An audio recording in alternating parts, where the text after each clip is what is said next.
गंगाखेडमध्ये शासकीय गोदामाला भीषण आग, शॉर्ट सर्किटमुळे दुर्घटना घडल्याचा प्राथमिक अंदाज. परभणी प्रतिनिधी रमेश मुलगे.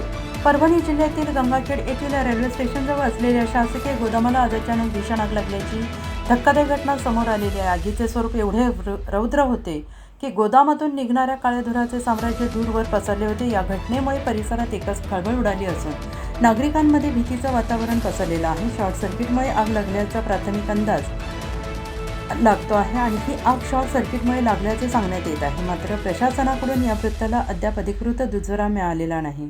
आगीची माहिती मिळताच अग्निशमन दलाचे जवान तातडीनं घटनास्थळी दाखल झाले.